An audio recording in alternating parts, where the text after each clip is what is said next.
Poostiin duuba gardan tana arkeetiin hedduu qoflee inumaatu na ajaa'ibsiiftee maaliif akkuma gartanitti gartee peeji Jawaariraay wanni gartee hedduu na qofalchiise wallee nugaa kaadiree mootummaatu waan jala gartan kana gartee this is Ethiopia waan jiru poosti godhe na fakkaata.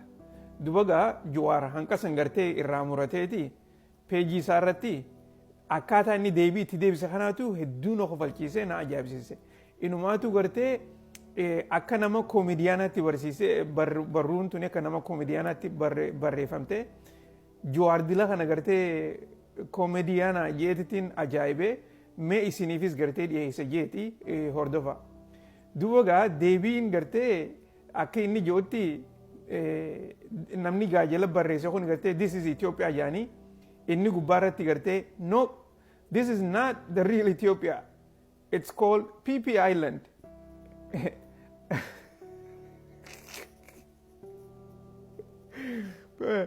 An imaginary island created in the middle of an ocean called Ethiopia, whose inhabitants are suffering from endless death, destruction, and starvation, while the rulers are swimming in their exclusive paradise. Ni maxxansituun maal jechuudha? Namni gartee jala kanatti maxxanse kun Itoophiyaan tana fakkaattii jaaniiti maxxansan akka yaadaatti Itoophiyaan guutuutti gartee kana fakkaattii waan jirurraa. Wanni kunis kan dhufeef yoo gartee quba qabatanii beeku imbaasiin Ameerikaadhaa kan Itoophiyaa jiru waa'ee beelaarraa guyyaarraan tanaa poosti godhee ture. Akkasumas gartee niwuspeeparii tokko kan biyya Ameerikaadhaa The Economics kan jedhamu beela Itoophiyaa keessa jirturraa gartee fi bareedina Finfinneedhaa kana poosta footoo akkamas duba gartanii kana wal cinaa qabuudhaan irraa haasawaa turan. Dubagaa deebiin Jawaartuun gartee maal jetti lakki tun Itoophiyaadhaa miti yoo gartee aayilaandii warri PP'n tolfatte taate malee tan gartee hin jirre tan akkanatti uumaadha. Yoo gartee Itoophiyaan taate Itoophiyaan tun gartee tan aayilaandii gartee bahara walakkaa jirtu jeeti deebii deebiseef jechuudha.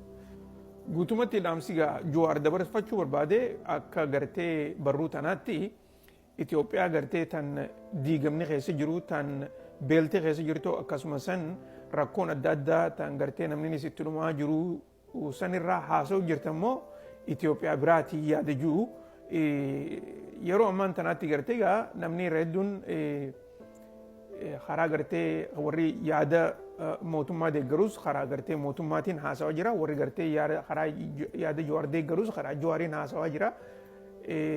Wanni hubatamuu qabu gartee kuni gartee siyaasaadha politikaadha. Politikaan ammoo qabbanaawee hin oolu. Politikaan akkuma keetti takkaa fuuldura deema malee yeroo takka qabbanaawee yeroo takka oowwee olii gadi hin deemu. Yoo gartee kan namaaf qabsootu taate rakkoon namaatuun gartee amata meeqaa deemaatuma jirti.